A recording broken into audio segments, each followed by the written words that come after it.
In 3 seconds, this guy's like sprinted over, put a mic in my hand. He's like, stand up, stand up. Stand up. And then Tony's just looking at me in the eye, man. I'm like, people let life get in the way, literally, or make excuses or have stories around why they can't do something. And fundamentally, I believe we have free will. Yeah. And at the end of the day, it's your choice. I'm gonna go and walk up the mountain and sit at the top of the mountain and do a breath and meditate and choose how I want to live my next decade. And he sends through this ticket, and I look at the ticket and it says VIP on it. I'm like, whoa. And so VIP is a $6,000 ticket. She took my placenta and took it up in an ice cream container to the mountain and buried it under the ground and then planted a Cody tree on top. And so I've got this Cody tree up on Mount Te Aroha. That is me. How was your day? How was your day today? Wouldn't have it any other way. I think I hit all the fundamentals. I've hung out with people I love. I'm doing it now as well. And started the day with I always start the day with the big 6, lymphatic system work. And that really gets me zinging. So I'm feeling electric, have a bit of creatine, have some Can you H2. explain what it is pretty quick? Creatine? No, the lymphatic. Oh yeah, The whole of course. system. So there's this guy, and he has a brand, Stop Chasing Pain, back in the US. His name's Perry Nicholson, I believe. And all it is activating the lymphatic system. So the lymphatic system, without proper movement, and most people don't move well, without the movement, the lymphatic system gets blocked. And that's where inflammation and then disease can manifest in the body from inflammatory foods, not moving properly, all sorts of things, blocked emotions, all those things. So all it is there's 6 points. There's the clavicles. So you rub and then you tap. And it doesn't have to be hard either. It's like a 3 out of 10 pressure and then a tap. And then you go 2 behind the ears, little rub, tap. And then you go to the pec, rub. I love that we're doing this. Tap. And I try and breathe into my ribs as I'm doing it to keep cycling the breath through. A lot of people hold their breath when they're focusing on something, so keep breathing. Other side, tap. And then down to the belly, or as we call it in New Zealand, the puku. And you rub, tap.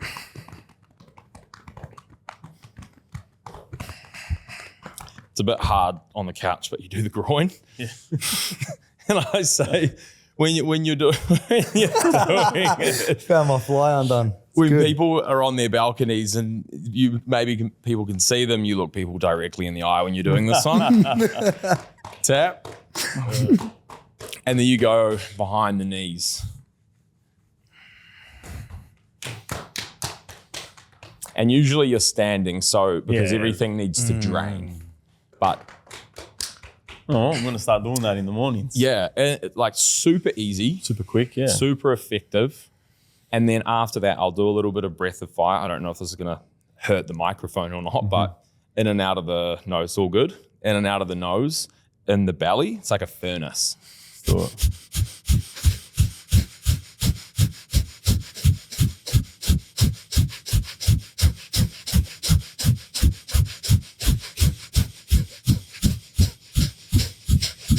Deep breath in. Hold at the top, tongue on the roof of the mouth. I kind of look up a little bit and I pull my pelvic floor up into the base of my spine, little smile. Exhale. Relax the whole body, hold at the bottom. Wait for a little bit of air hunger to build up. So there's this inclination to breathe. That's CO2 building up in our system. Go to about a 2 or 3 out of 10, deep breath in. Exhale through the nose. then I like to feel my heartbeat and just come back in and out of the nose. And it's really then easy. People say, I can't meditate. Like, you kind of want to keep your eyes closed right now. You just fall into this deep presence and you can feel your body starting to like work and move and get into its groove for the day. A lot of us just nice. From how do you feel? So grounded. That's the perfect word. Just very grounded, very like here right now. Like, yeah, very nice. That was good. Good little quick exercise. Yeah, it's quick. Yeah, I enjoyed that. That was like, 3 minutes. whoa, it got me in quick. I was like, whoa. Like normally when I'm meditating, maybe at the 8-minute mark, but that was like, whoa, I was there quick. So awesome. Yeah. Very cool. One of my mentors, Nam Baldwin, who works alongside me, or he mentors for Saint Haven where I work. He says that a meditation, interesting you say 8 minutes for a meditation, because around the 9-minute mark, that's when like that drop happens. Yeah. Well, that's, Do you meditate like a lot? Maybe like 4 days a week. Yeah. I try to do it every day and sometimes multiple, but just life. But yeah, I do it definitely 3 to 4 days a week. Father too and everything. Yeah. Even so, you can train. And so like your 8 minutes is probably someone's 10 minutes. Yeah. And then if you do it for the next 3 years, your 8 minutes will be 6 minutes or 4 minutes. Yeah. During COVID, I was had a lot more time. So I was meditating and doing yoga daily. And I think at that time I got down to maybe like a 4-minute mark. Like it was like quick. It was quick. So I've been fluctuating with the time, but now I'm at about an 8-minute mark, which is interesting. Yeah. Still beautiful that you do it. And you I think something I'd love to like really dive in today is choice. Like you run a business, you run multiple businesses, you work in construction, and yet you meditate 4 times a week and you choose to do that. You choose to make time. And I feel like there's a lot of people let life get in the way, literally, or make excuses or have stories around why they can't do something. And fundamentally, I believe we have free will. Yeah. And at the end of the day, it's your choice. No matter how hard your life has been, no matter how busy you are, like everyone could do what we just did before. 3 minutes. It's a choice. I think it's the perfect tool for everyone to use. Like it's so easy. No one can have an excuse not to use that. Whatever you just did to us, like I feel so. You did to yourself. I feel so grounded. I feel so good. Like we tapped into the inner us, the pure you, which is essentially the present moment. I definitely feel like it raised my vibration, like straight out, like quickly, very quickly. And doing it with people too is another powerful tool. That when you're on the same wavelength as someone, and from the soma is the cool word at the moment. I love the word soma, but it means body. And we start the day from the head, like, okay, what do I need to do today? But I like to go, who do I need to be today? And being comes from the body, mostly, still from the mind and thinking and the brain, but a lot from here, like, because you've got to move and walk and action things. And when this is like working properly, you're kind of unstoppable. You just flow more.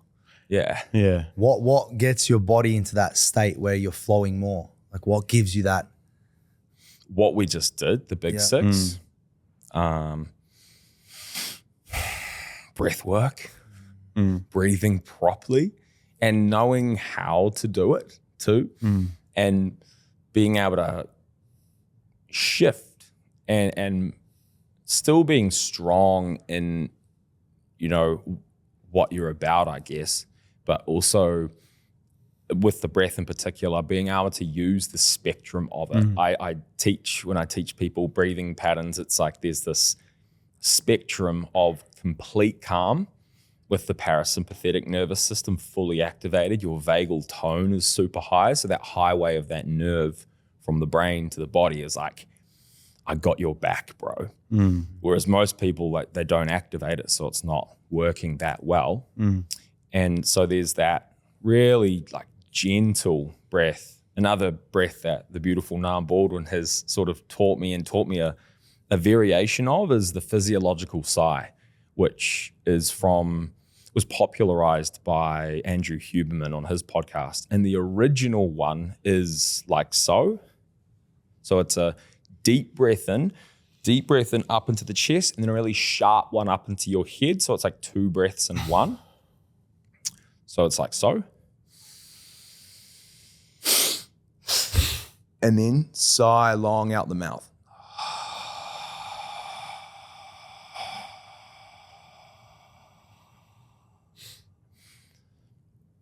So there's that one there, but this is, I love your eyes.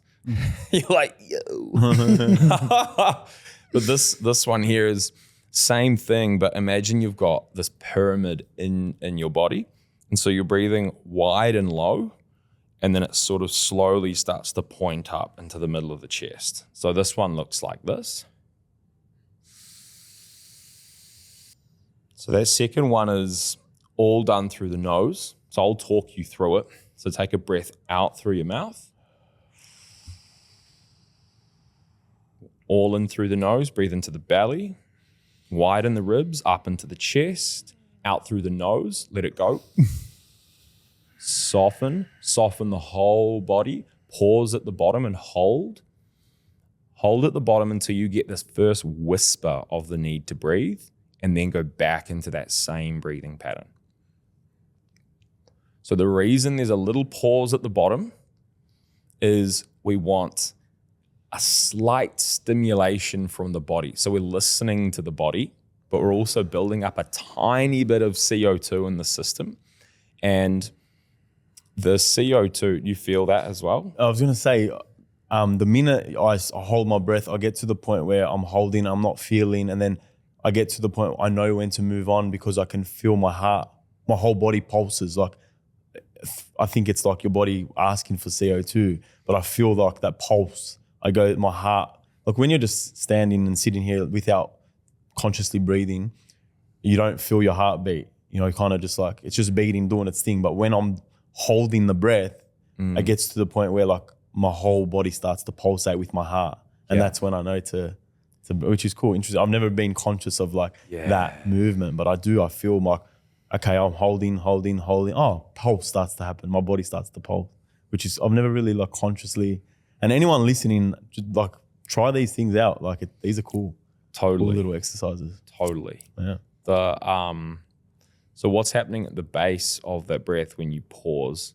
And if you're going to do this one, you can do it for varying lengths. So you can hold at the bottom, and the longer you hold on that spectrum, the further towards sympathetic or stress you will go. And that's also a good thing because that will train your body to withstand more stress as a hormetic stressor. But the reason I say that first instance to breathe is you want the body to stay calm. So you're sort of letting it just get to here, and then you breathe and it takes you back to here. And you're like cycling this really deep part of rest, activating the vagus nerve, especially with that on the exhale. You hit the back of the throat with your nose first, so and then you let it almost hit the back and then flood and exit effortlessly out the front. And then the pause at the bottom will widen the blood vessels and widen the, I believe, the veins or the arteries. And that openness is what you feel when you can start to feel the body like pump. You can feel the heartbeat. Yeah, it's cool. And it's just another way of getting into the body and building a relationship with it. Yeah, very cool. I want to get into a bit of a story, your story. You mentioned choice, and it reminded me of Tony Robbins talking about decisions. He talks about decisions a lot, and you told me this story maybe six months ago, and I was like blown away by this story. Do you mind sharing that story? Do you mind getting into that? Because that was a crazy story, and I think at the time I was like, man, this needs to be said on a podcast. So I don't know if you have or not, but I think it'd be amazing to hear that story if you don't mind sharing. I need to wet the whistle before I start the story. Yeah, I have shared this on someone else's podcast. So I'll go back to the first inception of Tony Robbins in my life. And that was when I had just returned from playing semi-professional rugby in Europe, where I played for the Dutch national rugby team. Half Dutch, got a Dutch passport from my dad, so I lived there for a year. And I moved back to New Zealand with this newfound inkling of how I wanted to just be really passionate about life and dive into, I didn't know what at the time, to be honest. It was just this expression of myself. And so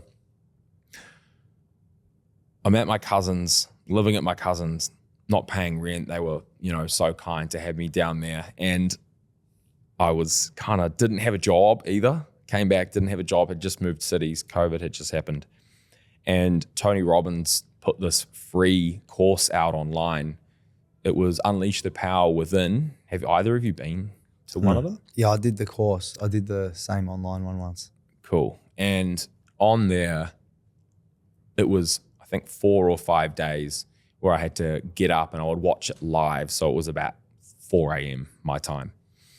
So I'd be there. It was the winter time. So I remember it was really cold too down in Canterbury in New Zealand, into the negatives, like -4, -5. And in the morning it was super cold. I was getting up and I just was all in on this concept, and I was all in on Tony Robbins and jump on this course. And every morning I'm like doing this, and there was this running thing that I used to do, and then I'd sit back down in the chair, kind of like the big six, and I'm like, yeah, let's go. I'm ready. And I go through that course, made quite a few changes, and it gave, that spark of this new way of doing things. And I think around that time, I had this dream that I was somehow going to meet Tony Robbins. And I was like, I wonder if this is going to happen. I was having quite a few visions at that time, and that was one of them. It was actually a vision of doing a cold plunge with him in Miami at his beachside property. So, Tony, still love for that to happen. But yeah, anyway, so a few years pass and I start working at Saint Haven, where I work now, leading breathwork, contrast therapy, doing retreats. I'm working with people's energetics, and I'm teaching a fire and ice class. And one of the guys who was always at my class, he says, "Oh, Eugene, Tony Robbins is coming to Sydney. This is 2023, coming to Sydney this year, and it's going to be the last time he's coming." And I'm like, sweet, cool. I'm sure the tickets are going to be super expensive. It's in Sydney. I don't really have enough time because I'm all in at Saint Haven right now, and I've just got the blinkers on. And a couple of weeks later, he's in the class, and in my classes, I'm very expressive. I'm kind of almost channeling Tony Robbins. And he's like, Eugene, I really feel like you need to go to this thing in Sydney, this Unleash the Power Within in Sydney, and walk on the hot coals and see him in person. I'm like, yeah, whatever. So, yeah, maybe. Cast it aside. Time goes past, and he says it again, third time. I'm like, man, this guy's not giving up. And then part of me sort of clicked, and I'm like, man, he knows what he's talking about. Anyone at Saint Haven, it's not a cheap place to be at. And so these people think things through. And if he's going to say that 3 times, and if I don't listen, I'm the idiot. So I'm like, okay, I'm going to listen to this. And then so I was like, I looked at the tickets, and I saw the ones in the stands were like $600, I think. And then the ones down the bottom, down the back were like maybe $2,000. And then there was VIP was $6,000. And then the ones at the front, platinum or something, were like $12,000. And I was like, how do I get a ticket? Because I don't have that much money, man. And so I randomly took his book, Tony Robbins' book, off the shelf at Saint Haven. And I started reading it a little bit, and I took it into the back room. And I was like, how am I going to get this ticket? And so Tim Gurner, who created Saint Haven, he's a really dear friend of mine. He's really looked after me. and he's been a massive mentor for me since coming to Australia 3 years ago. I was like, surely Tim will know someone, or he'll point me in the right direction or whatever. So I'm in the back office. I have Tony Robbins' book, and I text Tim and I'm like, hey, Tim, do you know anyone who knows Tony Robbins? May as well ask. Oh my God. And I send the text and I walk outside and Tim is sitting at the bar. I'm like, I can just ask him now. And so I said, Tim, I just sent you a text, but I just wanted to ask, do you know anyone that knows Tony Robbins? I had the book under my arm. And he's like, sitting there. He's like, yeah, I actually do. I know. And at this point, like my heart sort of drops and I'm like, ooh, I can feel the magic in this moment right now. And he's like, yeah, I know the guy running the event in Sydney. And I'm like, trying to play it cool. I'm like, oh, great. Inside, I'm like, holy shit. Like a little kid. And so he texts him right then and there. I love people like him because they do the thing in the moment. They're very present with their actions. And then half an hour later, I get this text from this guy. He's like, pleasure to meet you. Thanks, Tim, for the intro. Absolutely, we can organize you a ticket. I'm like, oh, it's happening. It's unfolding. And I think I'm going to be up in the bleachers, up the back in this 16,000 person stadium up in Sydney. And he sends through this ticket and I look at the ticket and it says VIP on it. I'm like, whoa. And so VIP is a $6,000 ticket. Wow. So I get this $6,000 ticket for free. And that in and of itself, I was almost like bursting with energy just from this. And I told the guy who told me 3 times to go to Tony Robbins, I told him, and I remember his face, and he was just like, eyebrows raised, looking at me, sort of smiling. He's like, nice. And so I ended up going to Sydney. And I'm in the crowd. I get there. 2 of my friends who, because I really didn't have that much money at that point in time, 2 of my friends were staying up there and I hit them up and I stayed with them for free because they were going as well. And they were up in the seats out the back. And so we get there, I'm down the bottom, I'm like vibing out, meeting all these people and met some really cool, awesome people. And I sat at the end of the row. It was day one. And it starts and it's like a nightclub party vibe. There's people like everywhere, just like psychos. And I'm asking these people, I'm like, how many have you been? People are like 6 of these, like 5. This is my 3rd one. I'm like, whoa. Okay. Cult following, like proper cult following. And we get into it and we have to write down and do this exercise. Before that, actually, I had this feeling of I'm in the $6,000 seat. I didn't pay for it. If something happens, I'm not going to speak because it's someone else paid to be here. And I get this text from my friend, Sam from Nisivik. I've known him since I was like 5.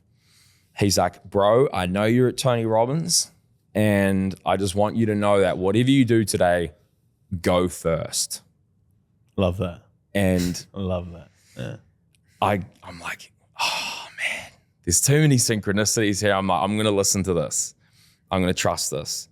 And we do this exercise. So Tony struts out like this. Welcome to Unleash the Power Within. This is your time. I'm like, yeah. Just G'ing up. And we do this exercise and it's create your dream life. And we write through all these steps and it's like, what holds you back? What do you want? How are you going to get there? Or, what are your shadows?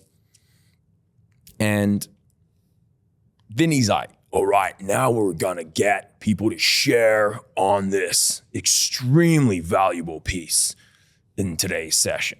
And so he walks down off the stage and he's like walking around. He picks this woman and she stands up and she shares, and it's like beautiful, and he sort of comments on it. And my heart's just like this. And then he starts walking down our aisle, and bro, my heart, it's just, I think I was I'm breathing at all at that point. I'm just like, he's growing closer. And mind you, he's like 6'7". Wow. 6'8". Like, he's a big dude. Because he had a cancer in the back of his head that created basically like giganticism in him. Whoa. Giantism, whatever you call it. So he's a big dude, like big hands. And he gets about 5 meters away. He's talking about things, and then he stops. And he's like, all right, who here wants to share? And my arm, man, I was just like this. And I look at him, and he's just like, yes, you, sir. And like in 3 seconds, this guy's like sprinted over, put a mic in my hand. He's like, stand up, stand up. Stand up. And then Tony's just looking at me in the eye, man. I'm like, whoa. And everyone's clapping. And then we start. He's like, all right, take it away, sir. What's your dream life? And I go, first of all, I want to say during COVID, which was a really challenging time for a lot of people, me included, you were one of the guiding lights. And I did your online course, and it's a big reason as to why I'm here right now. And he's like, thank you, thank you, thank you. Round of applause. And my friends, you're not meant to film in Tony Robbins. My friends had got their phones out and they're starting to record. So I've got a 10-minute video. I completely blanked on what I said, but they recorded everything. Wow. And this experience of just being in front of this guy and just like him being so real in that moment, we shared on who I want to be as a person, what I want to be within Saint Haven, the freedom that I want to create in my life, the shadow of not feeling good enough, which is, a classic, but something a lot of us deeply feel like we even don't deserve success, no matter how hard we work, which is just crazy. But it's something that I've, mostly let go of. And I just remember him getting to the end. He told this story about, it's nice to remind myself of it now. He told this story about Bruce Springsteen and him in one town or city in America. And he had about 250 people at one of his sessions, seminars. And then his friend's like, man, you got to get over here. Bruce Springsteen's about to play his last song. Come and see it. And he's like, man, I can't. Like, I'm at my seminar. And so his seminar finishes and he's like, man, he's still playing. Like, the encore's here. Like, get over here. And so Tony runs over there. He's at this gig and it's like, 30, 40,000 people. And he is standing there. He's like, man, like basically I'm a piece of shit. Like, I'm nothing on Bruce, but I want to be like that. And he's like, all these young people now, they want everything now. They want everything now, but a lot of them don't want to work for it. And B, no one actually has the patience to actually just go on the journey and trust the process and get into the weeds, as Tim says as well. And it was a few years later, but Tony filled out that same stadium that Bruce Springsteen filled out. And he remembers that time and that journey of him going from that point of 250 people to 25,000, 30,000 people. And he said, this man has amazing energy, and energy is the key. Give him a round of applause. And everyone claps. And I honestly felt like Tony Robbins for the rest of that week, because everyone was like, man, amazing chat. Like, You were so vulnerable. You were so open. You were so ready to grow. And it felt amazing. And off the back of that, if you unpack it, energy really is the key, because energy comes from hanging out with good people. It comes from sleep. It comes from using your words well. It comes from food. It comes from amazing water. It comes from a lot of different places. And so I'm going to go watch that video again after this podcast. Yeah. But that was my time that so I met Tony Robbins. What a story, man. Honestly, I've heard that story before, but like, it's so like, you're so good at storytelling, man. I felt like I was there. I was Eugene in that fucking stand, and I was there. I was visualizing it like I was there. Like, that's a crazy story, man. I love that. Well done. Well done. Thanks, It just bro. shows the, I guess, the truth of a manifestation, and you, if you believe something and you kind of, it's the belief and the actions. You know, you didn't just believe it. You're like, yeah, I believe it. And you're just waiting for something to happen. You took the action, because without that belief, you're not going to go and ask Tim Gurner. You're not going to, read the book. You're not going to do those 1%ers. It's like the two of them together collide, and that's what happens. Nothing's important. At one certain time, when that guy at St. Haven, the first time he said it, in your head, it was impossible. Yeah. So you achieved the impossible.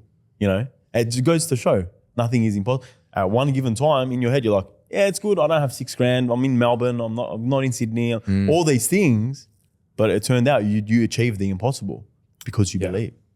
Yeah, which is amazing. I feel like the concept of all in, which is again another mentor of mine. I've got incredible mentors in my life, and I feel like sometimes the word mentor can be a little bit scary. Like you have to be someone to have a mentor. False. Not true at all. There are so many mentors out there willing to help us. First of all, it's ask people. And I always kind of like ask the universe first. Well, actually, no, I lie. First thing to do is choose to go all in on something. You guys are all in. I'm all in. I love being all in. Yeah, I'm so I know. passionate. When you talk, man, I'm like, it's like Tony Robbins energy. It's like got this life force of, and that is the thing. full Like commitment. energy sees energy. It feels. So when Tony Robbins walking down that aisle, there's a reason why he stopped at you. 100%. Like energetically, you drew his attention, and then that follows, and that's why he made everyone give you a round of applause, because you are energy. But and I experienced that from you too. Like when I have interactions with you, my energy's amplified, and it's probably vice versa. Probably is. It is. It is. Even at work, when I see you, I'll be running a class. And He always stops the class when he sees me. I'm like, here he is. Here he is, just walking in. But like, I was running a class and I just remember you sitting on that little plastic stool and you're just like sitting with your eyes closed. And no one ever sits in that spot. It's like where you put towels. So you're not even meant to sit there. Oh my And God. Jonathan's just there meditating, doing his thing. And I walked past you and you were like, gave you a handshake. And it's just a feeling, man. It's just openness. It's just love. It's like authenticity. All these really amazing things that fundamentally we all have, but our egos get in the way. It gets in the way, and it stops us from living life in all forms. And you know, if anyone's even listening to this now and they feel this like closedness happening in their chest, that's your ego not wanting to. It's blocking the person under you, and you don't. All in is a concept of. You don't have to be a billionaire to be all in or want to be a billionaire. You don't have to try and go to the moon. You don't have to do any of these things.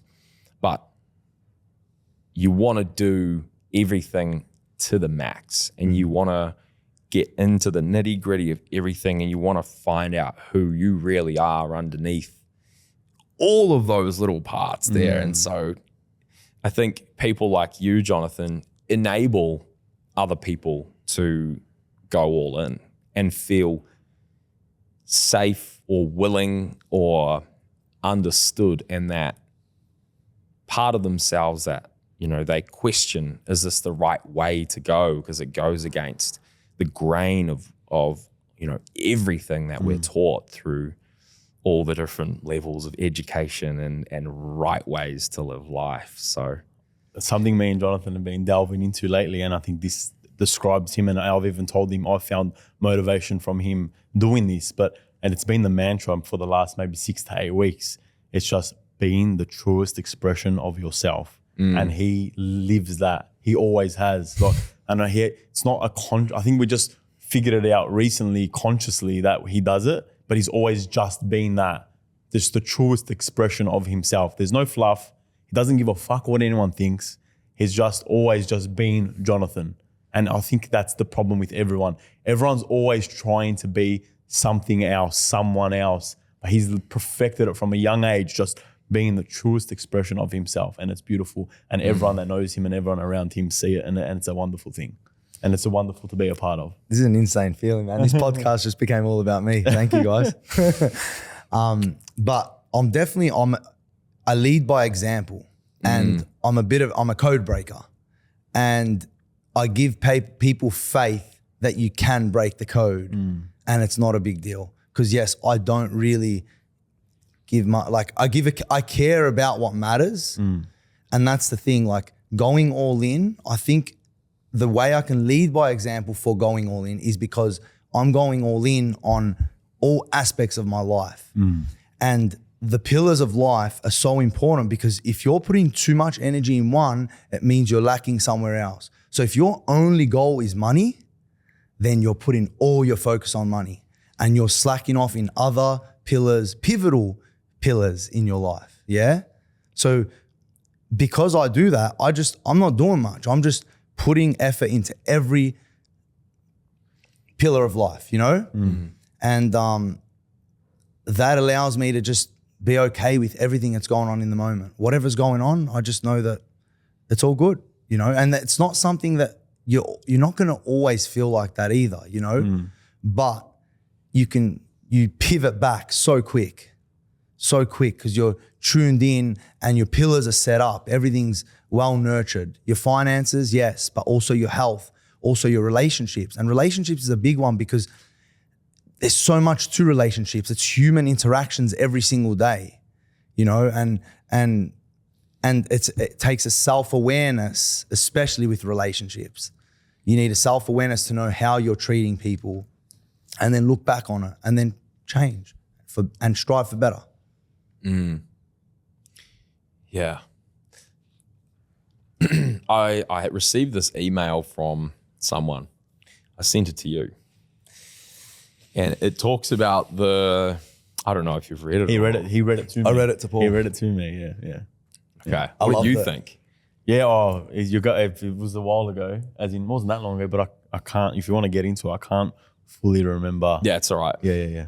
It basically talks about the difference between trying to be better for the sake of being better. That's right, yeah. And basically comparison to the societal person or the average. And there's nothing wrong with that inherently, but if you want to be someone who goes all in, then you can't operate off that line of living. You've got to operate off this different place, which is harder to find because it's rare.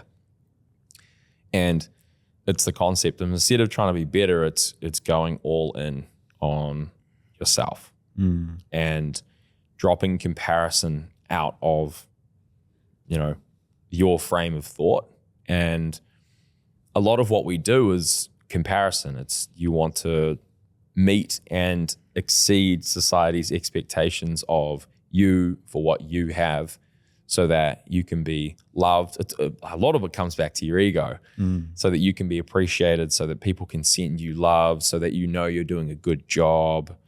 Whereas in truth, for me, it comes back to truth and subjective truth, because we all have different versions of truth. And so for me, truth and living in that way is following that path of commitment, and commitment's something that doesn't come easy for me. Committing to things and to places, and to truly have patience in life, because of things like social media and the way we think in terms of, it's almost like fast food for the mind and fast food for the soul, where you always think you have to be putting something out, and you lose the sense of deepened practice and approach. And it comes back to the thematic interconnectedness of feeling the heartbeat in the body. Like, what is that? That's you feeling your truest, authentic expression of yourself in live action.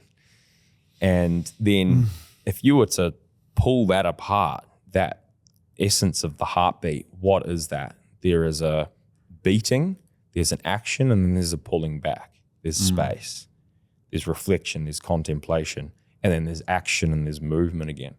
And there's this guy called Josh Waitskin who was a master chess player, then went and did Tai Chi push hands and became world champion. And then now he is a full-time foiler, like that surfboard with the fin underneath it. So it's like above. So you're hydroplaning across waves, which is insane. I'd love to learn how to do that.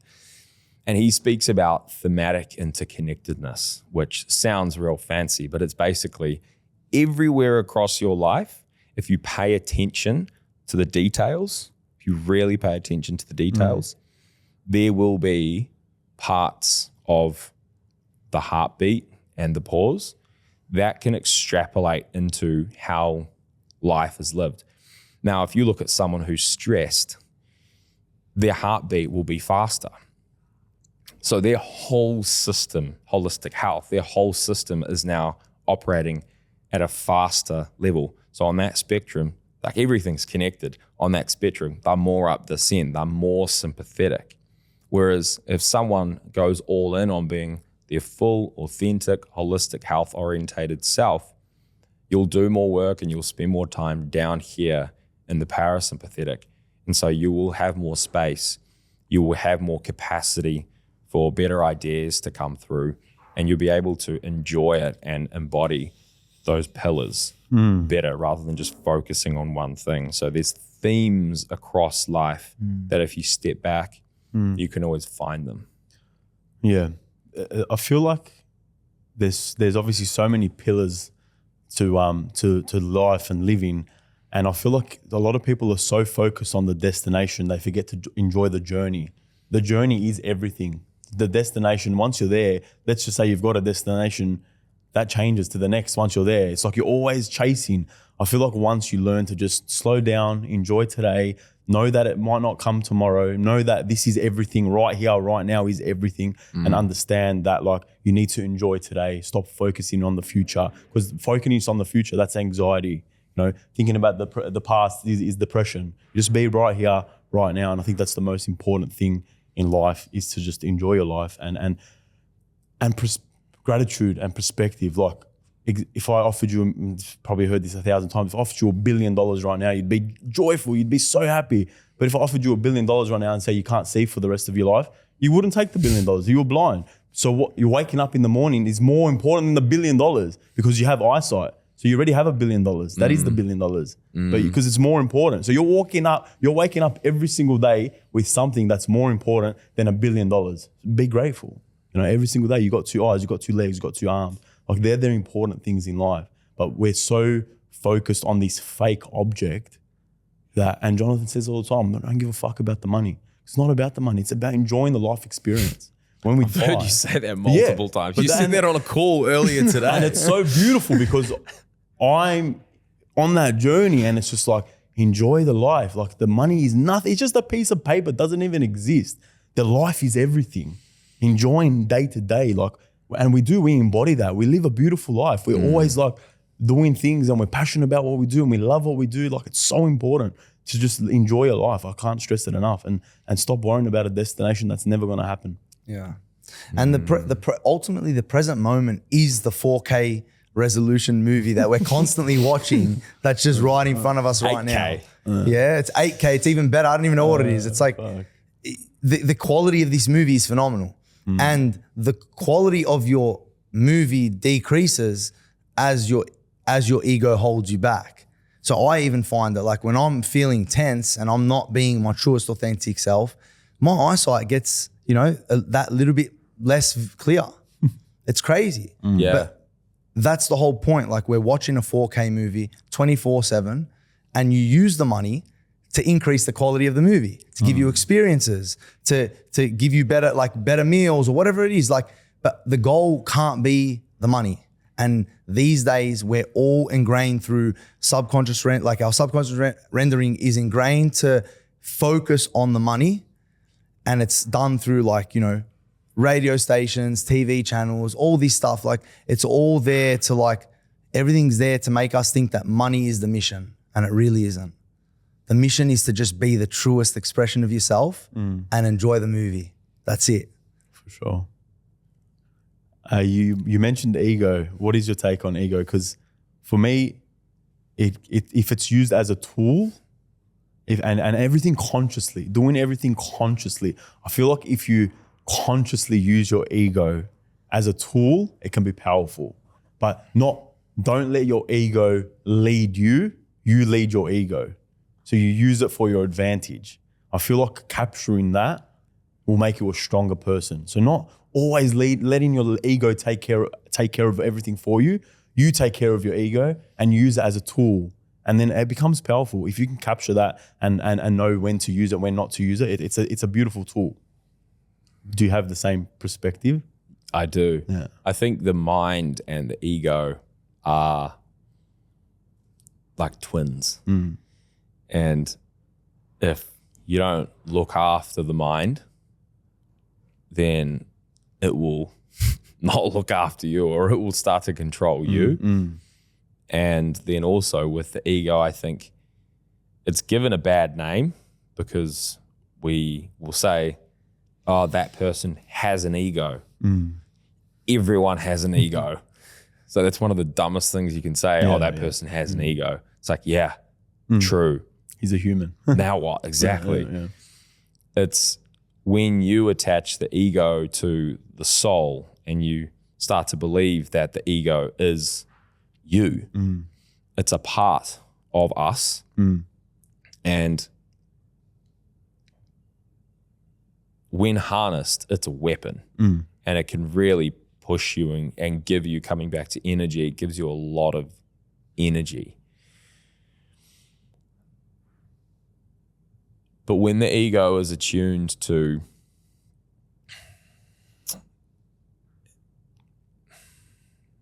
things that are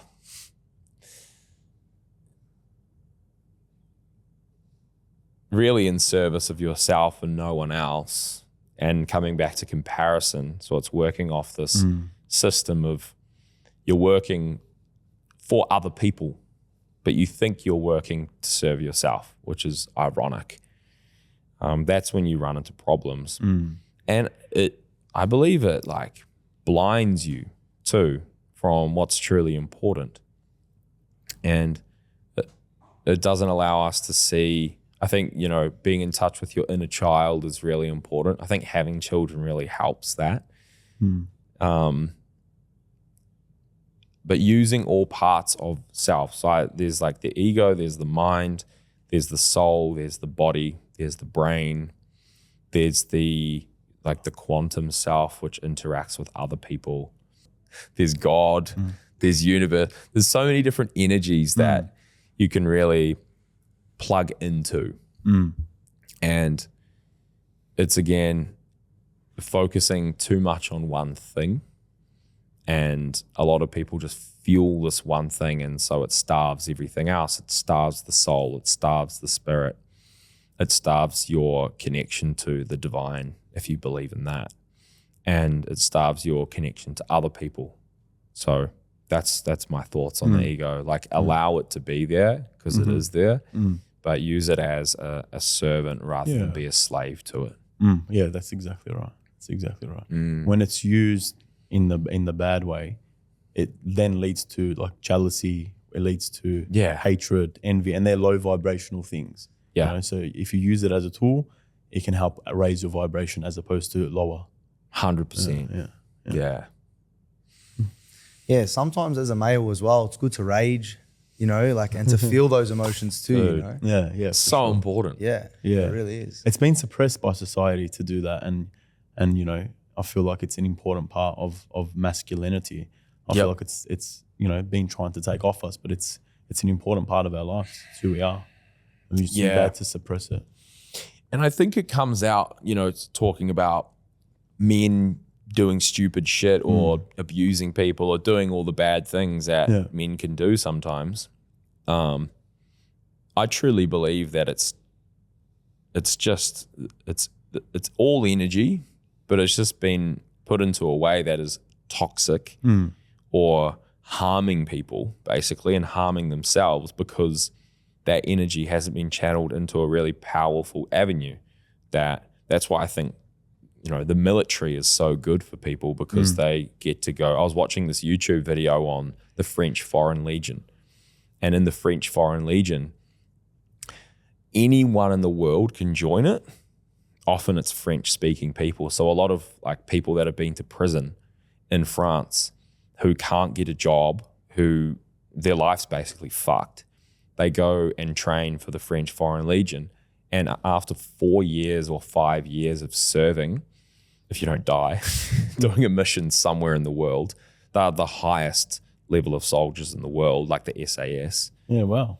Or the SEALs. You'd have to be pretty fit to get into that. Absolutely. Yeah, So how do these guys get in? there's a rite of passage. Yeah. It's go all in. Your choice. If you choose, at the end of it, you get your name and your slate completely wiped. Wow. So I even think you can choose to get a new name Yeah, wow. from the French government, and they'll give you a French passport. So technically I could go and get a French passport if I want to go into the French Foreign Legion for 5 years. There you go.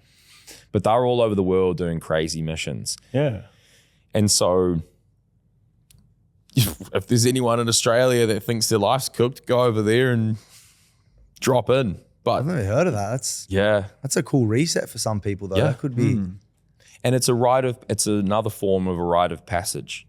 So I think, you know, all this toxic masculinity and men harming women and harming themselves and harming society and children, everything. Yeah. It's one part of it, and definitely not trying to solve it all, but I think rite of passage is just non-existent in Western society. And all men want to be challenged. Yeah. We want to feel challenged. We want to have the ego challenged. Yeah. And we want to feel like we're of value.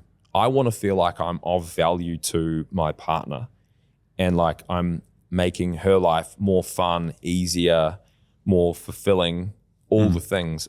Like at my core, value is like a fundamental principle of my life. And I feel like after a rite of passage, I'm kind of scared to do it, but I'm going to go for my birthday. We can talk about the mountain and the placenta if you want to now as well.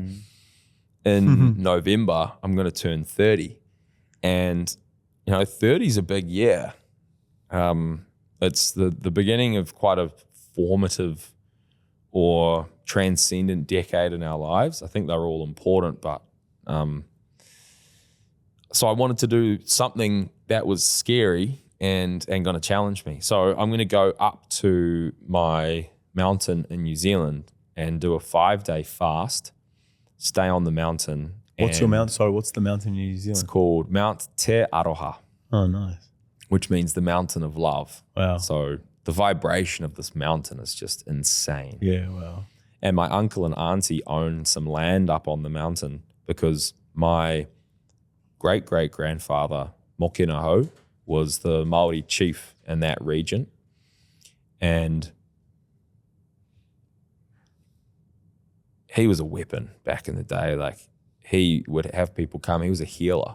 Wow. I don't know that much about him, but I know he was a healer. And so a lot of soldiers after the war would come and they would bathe in the water there. It's hot soda water, which comes straight out of the ground. I think it's the only place in the world that's a hot soda water geyser. and it was very healing water. And the mountain was called Te Aroha, the Love Mountain. Wow. And so my uncle and auntie have this land up there. There's trees. I love trees. There's so much in trees. And he has a hut up there. So I'm going to go stay in the hut for 5 days in silence, fast. And then on the 5th day, hopefully I'll have enough energy or I might eat. I'm going to go and walk up the mountain and sit at the top of the mountain and do a breath and meditate and choose how I want to live my next decade. Like when love that 30th birthday, it's like, how fucked up can we get this weekend? That's like something that's quite common for us to do as men, especially in Australia and New Zealand, because we have nothing better to do, because no one's organizing things that are absolutely amazing with these experiences. Yeah. The reason I used to get smoked on the weekends off alcohol was because I wanted to experience things. I wanted to like feel different. I wanted to feel a state change. But I also felt very lost. And so, you know, if you're lost, you're trying to find something. Well, what are you trying to find? Yourself. And the self is always there, but we just don't know how to find it. So I think rites of passage are extremely important, and that's something I feel like I will do for other men or women. I don't really care, anyone who wants to do it. Yeah, I'll take them on a journey one day. So that's why I love retreats. It's like a rite of passage in a way. So yeah, I'll be up on the mountain, 30th birthday. Love that. But on that mountain, I have my mum and my dad are just like amazing people. And my mum, after birth, when I was birthed, she took my placenta, our placenta, and took it up in an ice cream container to the mountain and buried it under the ground and then planted a Cody tree on top. And a Cody tree is, we've got one in New Zealand called Tane Mahuta. And Tane Mahuta is 1,000-year-old tree up in the north part of New Zealand. And I went and visited him, the tree, the Lord of the Forest, last year. And I remember sitting in front of Tane Mahuta, and it was like a sound of complete silence because you can't hear anything else. It's in the middle of nowhere. And the essence of this tree, I just sat there for an hour and looked at it. And that same tree, the Cody tree, that is what my placenta was buried underneath. And so I've got this Cody tree up on Mount Te Aroha. That is me.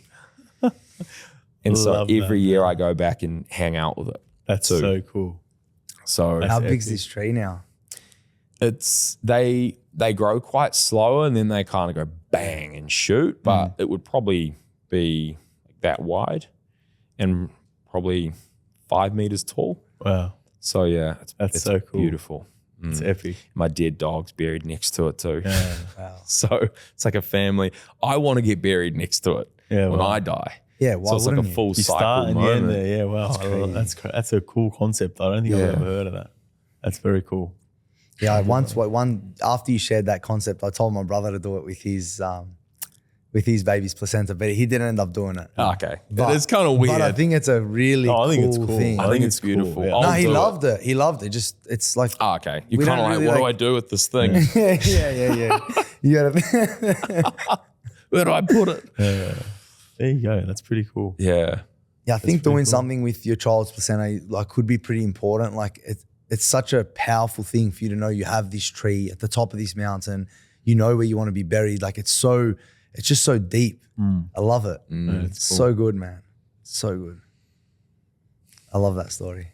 That's a cool story. I do. I like that too. When you do this 5-day fast, are you gonna have your phone with you? No. Obviously not. Yeah. Nah. I'll take my friend Jaden McGrath. If anyone doesn't know Jaden McGrath, however you say his last name, he is one of them, talking about the path and meeting people and having these people around you.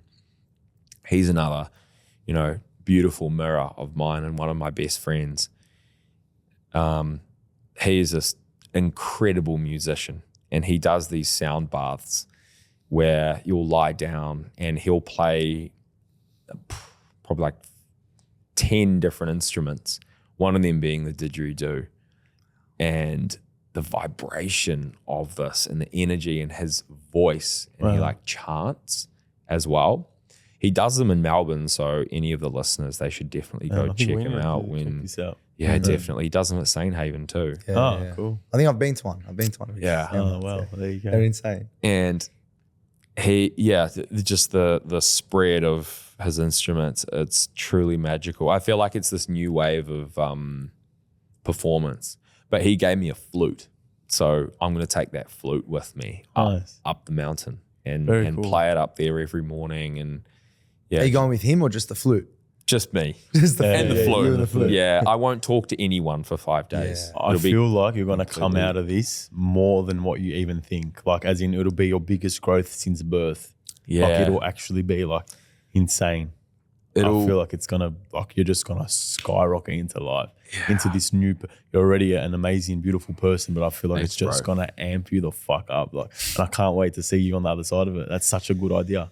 Yeah, I really love that. Good on you, man. That's a beautiful thing. I feel like you mentioned it before about the French army, and someone coming in there and getting a new name, and I feel like in life, it's an important thing for males and everyone. It's your character, who you are and who you think you are. And I feel like them coming in as a person, as Tom, and leaving as Frank, they thought they've left Tom behind.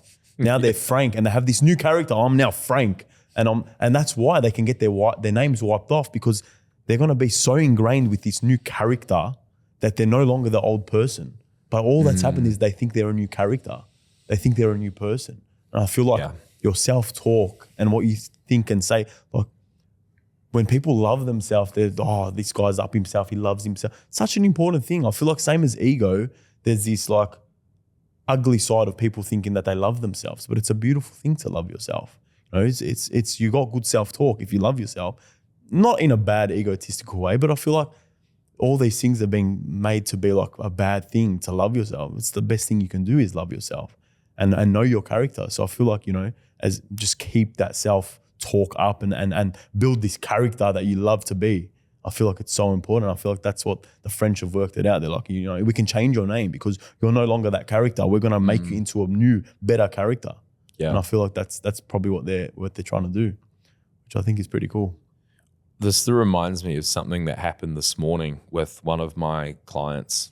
And before I started my breathwork class, we spoke about sleep and how important sleep is for our health. And I'm sure when you both had your children, your sleep slid into a bit of chaos. For not a bit. There you go. A lot, yeah. So you're probably getting 3, 4, 5 hours a night. For 3-4 hours, yeah. Months, years, especially if you've had more than one child.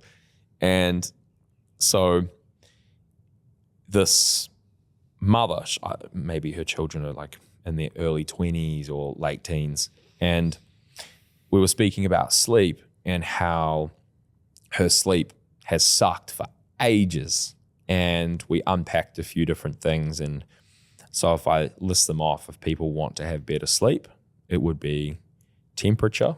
It's really important. Around 18 to 20 degrees is great. It would be light. So having a really dark room and dimming lights or buying red lights for your house before you sleep, turning your phone onto the red light setting with the triple click. And you can just Google that or ChatGPT that. Having a quiet room, earplugs if you live next to a road. And then you've got things like eating 3 to 4 hours before bed. Alcohol is a massive one. Alcohol will also smash your HRV, which is another part of, you know, health and an indicator of health. And then also having your circadian rhythm in check. So sleeping at roughly the same time, waking up at roughly the same time each and every day. And so there's another part to it, I believe, which is when we chatted after the class, we spoke about the first thing she said. No, I asked, what's your relationship with sleep? And she went, I've never been a good sleeper. Self-talk. And then I go, well, when did you first say that? And she goes, thinking. I have no idea. So she doesn't even know how long she's been telling herself the story that I've never been a good sleeper. Mm-hmm. Now imagine saying that every day for 25, 30, 40 years. Of course you're not going to be a good fucking sleeper because Your cells are listening. exactly. Yeah. And I know you guys believe in quantum health, and the quantum listens to you. Your cells listen. Your memory lives in your cells, and your body, the vibration of words. Your body's so smart. We have no idea how smart our body is. Like the fact that my liver is doing something right now and I'm not even thinking about it. It's like, how am I supposed to figure that out? My body is 1,000 times smarter than me. And yet we think we're smarter than it and we can, do what we do. But coming back to the sleep part, I was like, well, you need to figure out when you started telling yourself that story. Maybe it was from having children and then you never chose to become a good sleeper again. Choice. She never chose to become a good sleeper again or do her best or go all in on becoming a good sleeper again. Then it was like, well, yeah, I nap on the couch before it. And I'm like, well, what's your relationship with your couch? She's like, oh, it's great. I fall asleep on it all the time. And I'm like, you see what's playing out here? So she's got this bad relationship with her bed. She's like, nah, I don't sleep. And I'm like, do you use your phone in your bed? Yes. Do you ever do breathing, any of these things in the bed? No. So we got to the point where story is really powerful. And a lot of people don't even think about the story that they tell themselves. It's just something that is what it is. You know that saying? It is what it is. And that is also so powerful. Yeah. So me too, like I'm not walking around saying I'm some sort of guru and I know everything about myself. But I think, tell yourself the truth. Like, what is your story and what story am I choosing to live? Yeah. Two things. Last weekend, Mother's Day, I had the exact same conversation with my auntie. She's 60 years old. She hasn't slept for the last 20 years. And I said, first thing you need to do, stop saying you can't sleep. I said, for the next 2 weeks, just keep, even if you don't believe yourself, just keep saying, I sleep really well. I sleep really well. Every time I see her, I don't sleep. I said, auntie, stop saying that. That's the number one cause of you not sleeping. And then I want to pick your brain. So what do you think the best way to rewire the subconscious brain? Because that's just thought. So what did you give her any advice on rewiring her subconscious to believe that she could sleep? Yeah. From a scientific point of view, one thing that people can do who aren't getting good sleep is set your alarm in the morning for some time really early. There's an element in this of you just have to do it. You have to make the choice and actually just commit to it. No one's going to get you out of bed. So apart from you, or if you give me your address, I'll come drag you out of bed. But set your alarm super early, 5 a.m. Get out of bed. Doesn't matter if you get up and have a coffee straight away for the first couple of days, just get out of bed. And cold will really help. So get up, do your big 6 straight away, and then get into your day. Doesn't matter what it is. Play your flute, plant your tree, do whatever it is, start a task, go for a walk, do something, and then try and stay up to a time that you normally would. Say it's 11 o'clock. Then the next night you'll be super tired. So then go to bed at 10:30. Then the next, maybe 10:20 or 10 o'clock. Then 9:45, 9:30. You'll get to a point where your sleep will start to equalize. The other part of it is, you ask about subconscious wiring, is understanding where the story started. And I think that takes space. Like there's the heartbeat and then there's the space after the heartbeat. There is the contemplation. You've got to sit and write and explore, we spoke about looking into the past, and you mentioned depression or, things that really can harm us when we look back.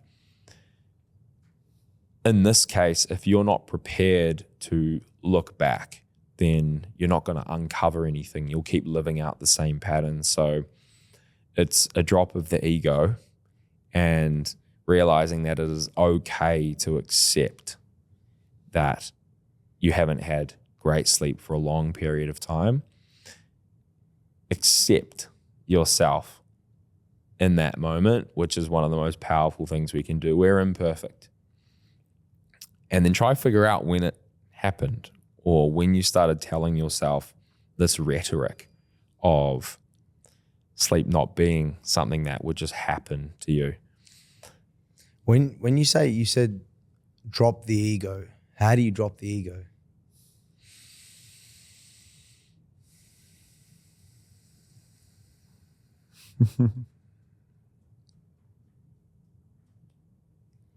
Turn inwards. It's a good answer. Do that. I wasn't even thinking there. I was trying to come up with an answer. To be honest, I don't have and I think it's sit still. Yeah. And just like soften yourself, humble yourself. Know that we don't have all the answers, and we're not meant to. Yeah, but it's still not that easy. Like, even if you close your eyes, it doesn't mean your ego is going to drop. No, like to drop the ego, it's a very, very hard thing. It's like saying, and even you in almost need to tear something inside you. It's like poking a wound. I feel like, honestly, probably the strongest thing to tear the ego is adversity, as in just life experience, adversity, going through things. It happened to me last week before after I jumped, when I saw you at Haven in the bathhouse. Another time I was sitting on that plastic stool as well, and there were just like thoughts racing through my head, and I got to the point because I had an intense 2 days. It was adversity. It was an adversity in relationships. It was, a lot of things that led me to that point. But in that moment, I had that revelation that the thing holding me back is the ego. And for me in that moment, it was the ego of showing love to the people that I love the most, if that makes sense. Mm-hmm. So I left St. Haven that night. I called my missus and I was like, I love you so much. And I was like, I was actually crying from feeling so much love because something led me to drop the ego. But I don't even know what it was because it wasn't a substance. I wouldn't say it could be the experience of the sauna, probably the energies that I encountered, and then maybe the cold water, potentially. I'm not sure. Yeah, I think you mentioned like doing experiences, doing things that are going to take you out of comfort, which is like the ego also loves comfort, and comfort can also come in the form of doing something that you've done for a long period of time so you feel in control. And it's rewiring a subconscious neural pathway. That's ingrained in you from your experience, And for me, it probably was that, like not being able to express love because as in a male dominant family, all brothers, dad, we're all males. It was very hard growing up to show love, So yeah, it comes from that. But rewiring that, and those moments, you're a different person moving forward. It's a complete unlock. It's about embodying the thing that you're wanting to be also. Yeah. Like a little thing is like, you brush your hand with your right and then you change to your left, and then that'll start to slowly open up those new brain pathways. Yeah, new brain. So if you start to just implement the things that you want to be and do the things that you want to do, that'll start to open up those new pathways in your brain. And and I think that's through habits, through repetition. A lot of people are like always wanting to have motivation, It's not about being motivated to always do things. It's about just being consistent and doing them, no matter if you're sad, happy, cold, hot, no matter what it is, just being consistent. It's the best thing you can be is consistent. Not motivated, because you're not always going to be motivated. Yeah. The conditions aren't always going to be perfect. It's just about having enough self-love to be like, I'm going to fucking do this. No matter how I feel today, I'm going to get this done for me because I love me. And this is the best thing for me to do right now, no matter how I feel. And discipline is the #1 form of self-love. 100%. Yeah. 100%. I heard this really interesting take on motivation. And it was, we're always motivated, but we're motivated for different things at all times. Yeah. So Very true. if someone's, like waking up late and eating crap food and, the things that are, unfavorable for us, is they're motivated to do that because it's giving them value in some warped sort of way. It's whatever it is. Yeah. But yeah. Comes back to character. Yeah. Who do you think you are? Become that person. Yeah. Does the character that I want to be, does it sleep in?